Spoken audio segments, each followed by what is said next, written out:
Podcast One presents The LadyGang, the Hollywood Girl Posse, with LadyGang Quickie. Here's Kelty Knight, Becca Tobin, and Jack Vanek. Let's make this quick. Hello. Welcome to the Quickie. I am Becca here with Jack and Kelty. I dropped the LadyGang Quickie. Oh, welcome to the Quickie. If you don't know, yeah. I always know. get confused when I start listening to the podcast that if I listen to regularly and they open them differently. It's always very weird. No, It's a everybody weird likes thing. to know what they're happening. getting. Yeah, That's the thing. And that's why I think LadyGang's a success. It's like an episode of Jeopardy. You know, for the most part, you know exactly what's going to happen. Someone's going home and a winner. You know it's what I mean? comforting. You know, the podcasts that I listen to that I love, I don't even pay attention to them half the time. I'm just like, I have it as like a comfort thing. It's like how Curb is for me when I go to bed. Yeah. It's just like, I like just having, the same thing kind of going on in my brain. It makes me feel like relaxed. I'm in a great podcast space right now. Like I have my 4 to 5 that are really pretty regular, and I'm really stoked about the rotation. Are you listening to the Archetypes Meghan Markle podcast? Absolutely not. Meghan Markle has a podcast? Yeah. So I started listening. I got to be honest. I listened to the Mariah Carey episode because I love Mariah Carey. And it was, I mean, anything with Mariah Carey, sparkling, fabulous. But I was like, oh no, Meghan, like there's just a level of intimacy with podcasting that and I know not all podcasts are like ours where they're like, I poop my pants. Like I get that. And she's like a duchess and she's going to have to be more reserved. But it's like, if you're going to get into the art of podcasting, you have to open up in a way that is like, I think a little more than the Oprah interview or the Variety interview. You know what I mean? Yeah. And I just felt like she was very, well, she's been like crushed. So like, she's so careful with her words that it was like a little bit like, because Was it like very interviewy or was it like conversational? It's kind of like she does the voiceovers where she's like, diva. What is a diva? I sat down with Mariah Carey. Like it's very produced, but then she's doing this interview with Mariah Carey and Mariah Carey's like, I mean, Meghan, come on, you're a bit of a diva. And she was like, me? Oh no. Here's the thing. You can't be a good podcast host if you have something to lose. Right. I think That's so too. all that it is, truly. Well, it's podcasting is the complete opposite from like a squeaky clean sit down interview. Yeah. And that's why that probably doesn't work because podcasting should be like free form, like flawed, you're f***ing up. Like that's what makes podcasting fun because it feels a little like too perfect. Yeah. But then I listened to the Mindy Kaling episode and I thought she was most improved player on the team. So I'm going to give her She could get there, yeah. Like, I think you got to like chill out and they got to, if I go back and listen to the first episode of LadyGang, I don't think it's the best episode. Like, I'm going to give her a moment to grow. It's just unfortunate that she's growing. And then I want to talk about something. The People's Choice Awards nominations came out today. And like, you know what? Oh my God. I love you, People's Choice Awards, and I'm happy to be a People's Choice Award loser. But it's like, you can just tell that podcasting has become like the new television because it's just so High school. It's just Who got like, nominated? It's Armchair Expert, Emma Chamberlain, Meghan Markle. It's people they want to show up.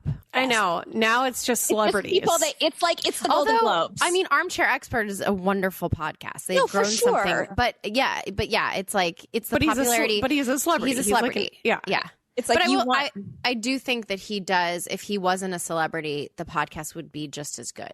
Like, I think that he's the type of person who, and that's a good example. Like, I guess he technically does have something to lose. Like, when I say that I like a podcast host, it's people that I like listening to people who I know in the back of their minds, not every 4 seconds they're worried about getting canceled or upsetting people. Right. He has that ability to, and probably because he's a white man, but he has the ability to say whatever the he wants to say, and you can tell he's not like minding his P's and Q's. Well, he was also a flawed person before he started podcasting. Yeah, and he's very open. He wasn't like squeaky clean. Yeah. Anyway, okay, so today we are doing an Ask Me Anything. It's been a while since we did one. I posted on Instagram. We got tons of questions. Are you guys ready to be honest? And you've got nothing to lose. We've got nothing to lose, guys.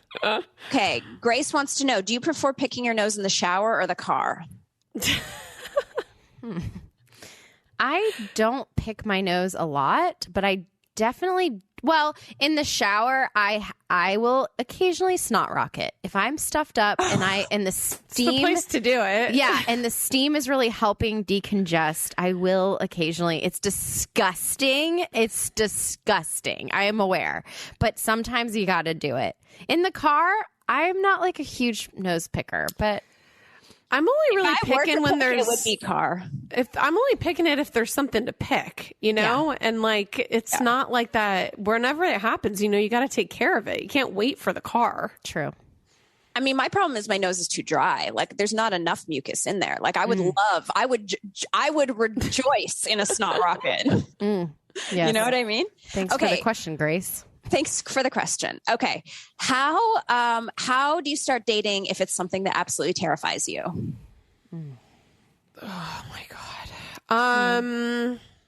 I would say, God, I'm like trying to think of when I was like the most terrified of dating. You just have to throw yourself like into the lion's den, I feel like, because dating, I think, is an exercise in getting to know yourself and getting to figure out like what you like in a person. And the more you do it, the more comfortable you get doing it. Like, I hate small talk with people. I hate talking to people that I don't know. Like, I hate strangers. Mm-hmm. So starting to date for me was like so uncomfortable, but it's like the more you kind of do it and the less you kind of realize you have to lose, then I think the easier that it gets. And trying not to put so much weight onto somebody that you don't know. That's what I made a mistake doing. We'd get to know somebody on like a dating app and I'd be like, oh, this is going to be my next husband. And I'd put so much weight into that first date. So when it didn't go exactly according to plan, it would be super disappointing, or I'd be hard on myself that I did something wrong. So I think just get out there and try to go on a bunch of them. May I pose a question? Yes. Does anyone like small talk or like strangers? I'm just wondering. Oh, yeah. There are people that like small talk? Yeah. Extroverts. Casey Wilson talks about how she enjoys small talk and all the time. Yeah. Chelsea, that works for us on LadyGang Tour, she loves talking to Uber drivers. I love her. She loves having small talk with Uber drivers. And I'm like, I can't imagine a worse thing. Okay. I was just wondering because I'm like, I just feel like but it's just the three of us. Like, I hate leaving my house.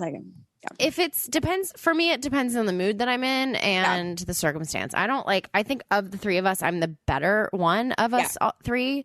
I also think that, I don't know how to be nice about this, but I think I have better manners than both of you. Yeah, for sure.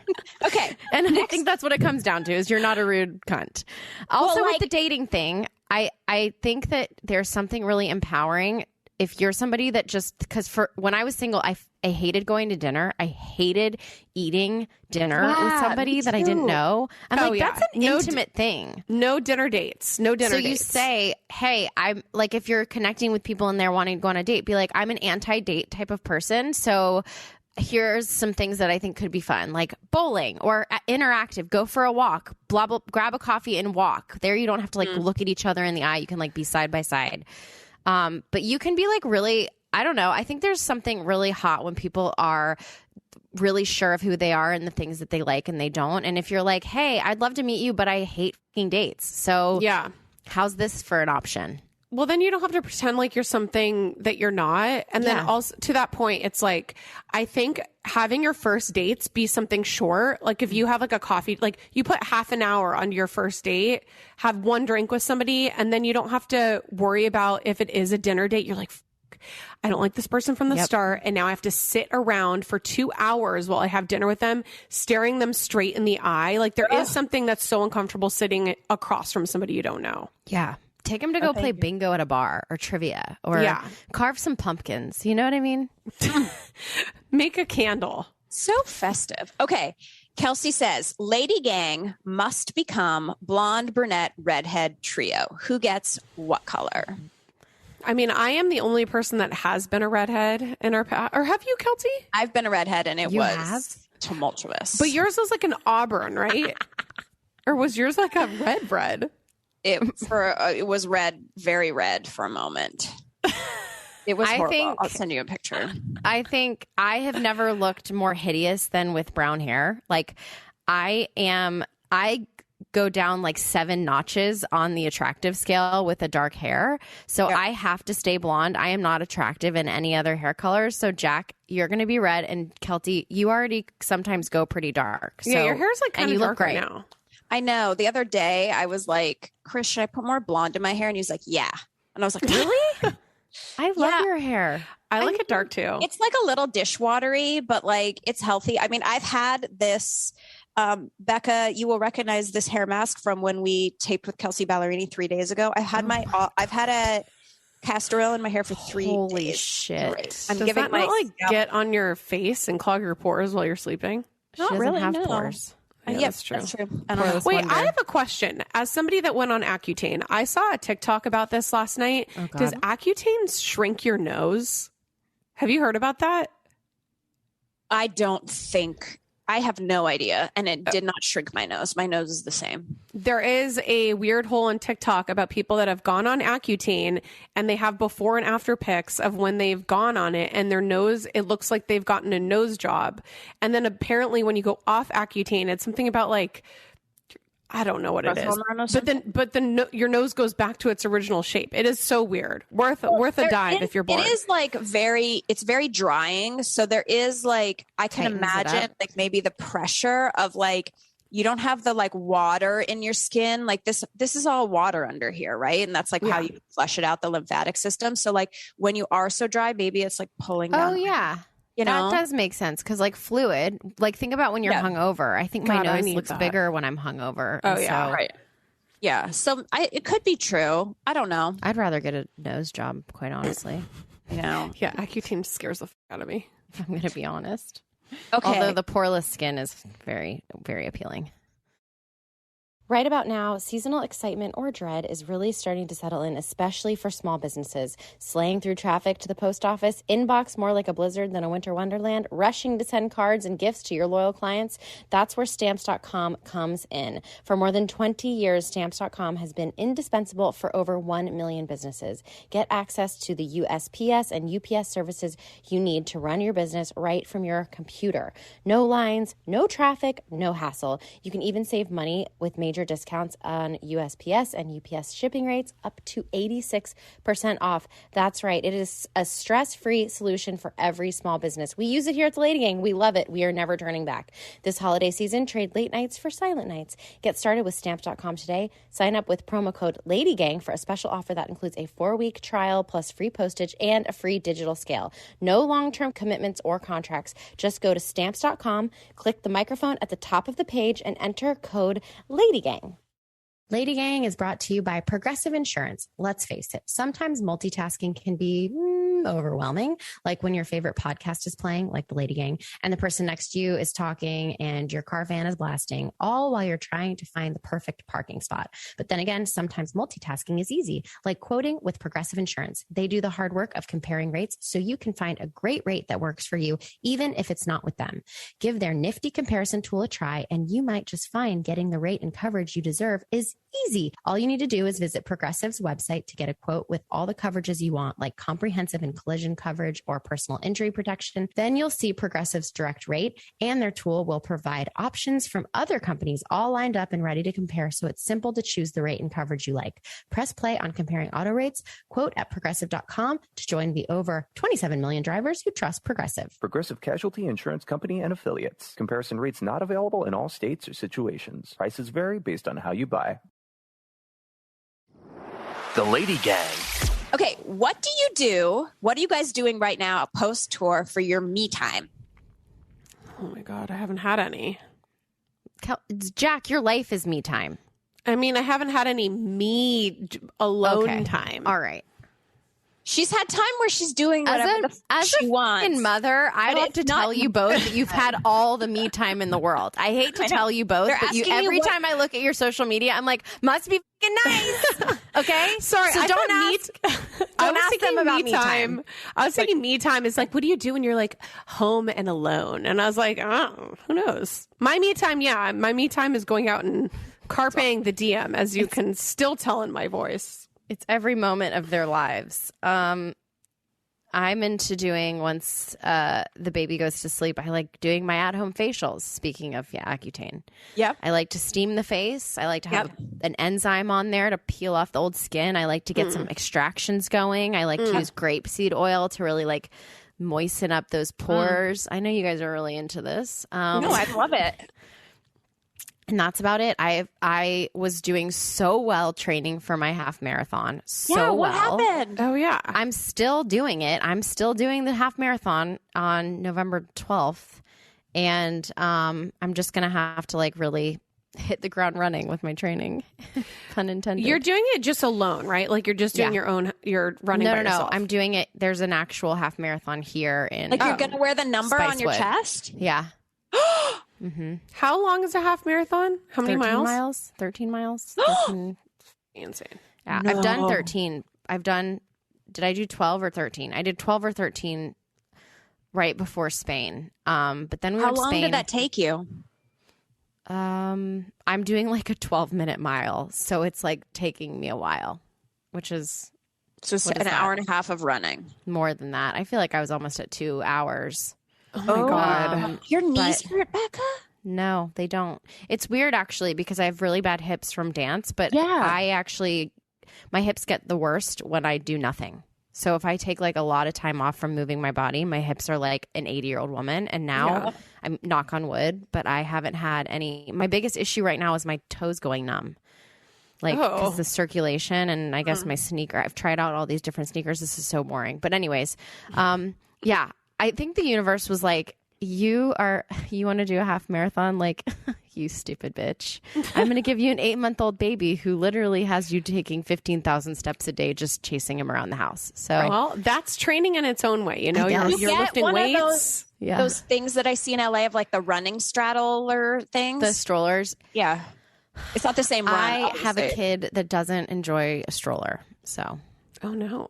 Trucks, little baby trucks only, baby cars only, and you just need to find like a better version of that car that you can run with. You need the one that's like at Kmart where it's a truck, but it's also a stroller. Yeah, I don't know. I have no idea what I'm going to do. I only have a little bit of time to train, but I feel like if I did that long run and it really wasn't that hard. I don't know. That's the whole point of training, I guess. If you properly train, which I was doing up to that point, it was very easy. So. I can't even walk for 2 hours. That seems like a little bit too much. You probably walked for like 12 hours in Vegas. I did, but I was drinking, so it made it easier. Should we do a half marathon where you can actually drink? I would do it then. That'd be if fun. You could like at every mile you get like a little glass of champagne. Guys, I think this could be something. I used to work out when I was drunk in college. I used to go on the treadmill. That's incredible. I used to eat weed cookies and go to yoga in New York. That was fucking great. That also sounds good. I think that we could do the next time we need to raise money for a charity.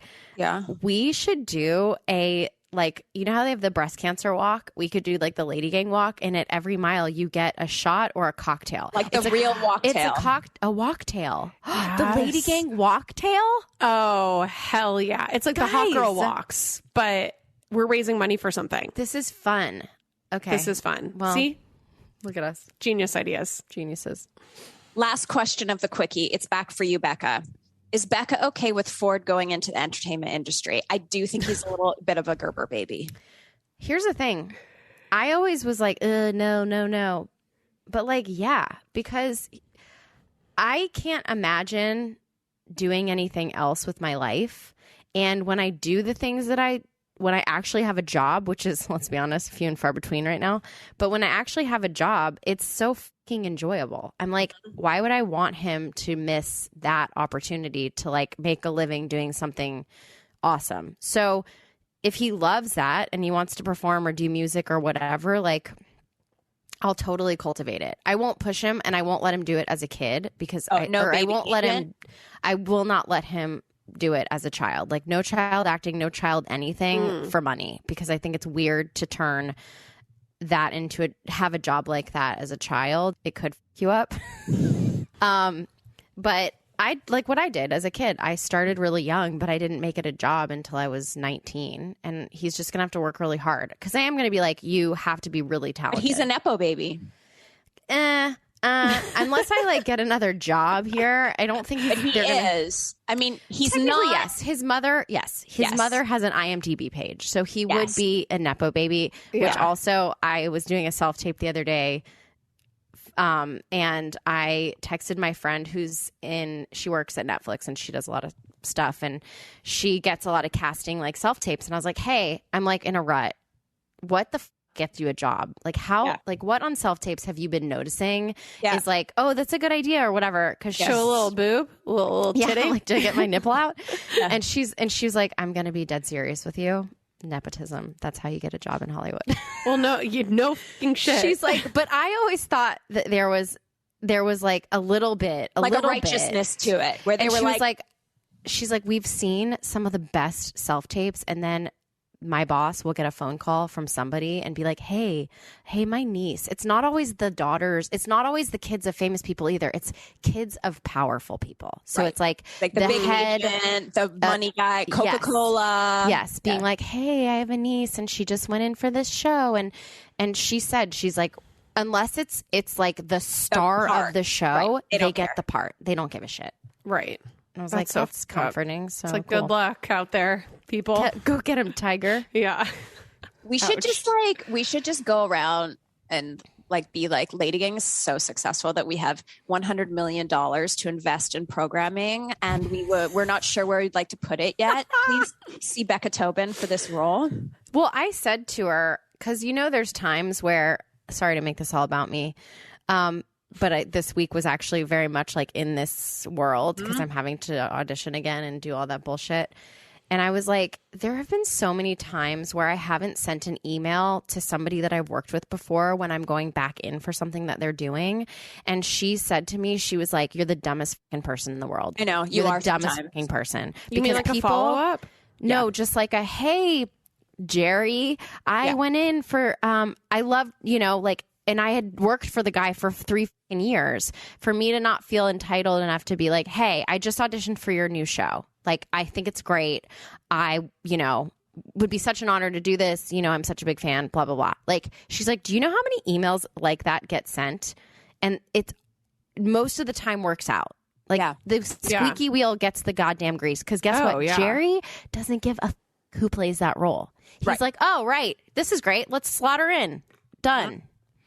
And he probably doesn't even know who the f***'s auditioning either. He probably just ggets like told that somebody got the role. And it's like he actually doesn't. So at a certain point, what happens is casting directors call in all their little people. They put the tape, and then the casting director plays God, and the casting director decides like which people she thinks that the producers should take a look at. So like sometimes if the casting director just doesn't like you, you don't even get seen by the people that make the show or the movie or whatever.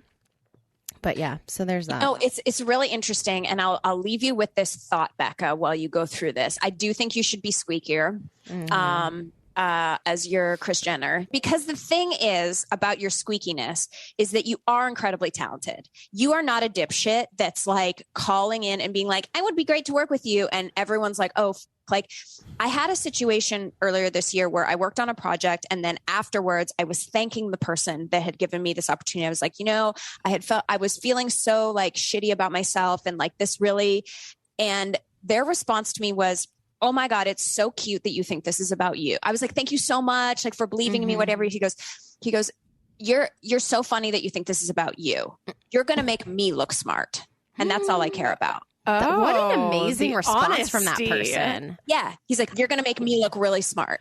And so I think you need to go into it with that. It's like when you are super fucking talented, you're a nice person to have on set. You're a hard worker. You show up on time. You're not an asshole. Like you are a full package. And so if there is someone that you can email and be like, hey, I really enjoyed working with you, like you're going to make that person look smart. If they go and say, hey, you know who should hire for this? Becca, I've worked with her before. She's great. You are going to be great. You're supremely talented. So they're really like that imposter syndrome. You feel like, oh, I don't want to be that person. Like you're actually doing them a favor because you're going to be awesome. You know what I mean? When you get that role, you're going to give it your all, and you know that you're going to be talented and great. So why not? Like, it's not like you're begging them to be like, oh, Please give me a shot. Give me this shot, and I'm not a talented person. You are really talented. So I think you just need to go in it with the mindset of like, you're going to make that person look smart when they go to casting and they're like, I've worked with her before. She's great. Let's do this, you know? Yeah. No, thank you. That's very nice. Although watching Ryan Murphy's new show, The Watcher, that man has a fucking knack for casting really talented actors. And it's like, yes, Naomi Watts is in it. Yes, what's his face is in it playing her husband, like big actors. But he finds like people who are a little bit unknown and obscure. And I'm like, oh my God, they make it seem like nobody should try acting because they're so fucking good. They're so fucking good, these people in this show. I'm like dying. Yeah, the guy. It was the neighbor of like the two married couple. Yeah, he plays my favorite. Larry David's brother on Curb Your Enthusiasm, and I'm like, what a random choice, but this is like perfection. He has a really amazing ability to find people who have worked a lot but haven't become super famous. They just constantly work, and they constantly work because they're so fucking talented. Yeah. There's this British actress, Noma, on there, and she, oh my God, so fucking good. Anyways, if you're not watching it, it's entertaining. Okay. Yes. I love it. Well, I think you're going to take the motto, why not me? And we were not here for a long time, but we were here for a good time. Thanks for listening. The Lady Gang is produced by Alex Ingber, Steve Delameter, and Jared Monaco. Make sure you subscribe, rate, and review our podcast. And if you love it, share it with your friends on social media. Like, oh my God, I just listened to Lady Gang. This episode's so great. Swipe up to listen. And if you really want to, which we know you do, please follow us on social. At Kelty, at Becca, at Jack Vanek, and at The Lady Gang. Sign up for our newsletter at theladygang.com and join our secret Facebook group. It's super fun. See you next Tuesday.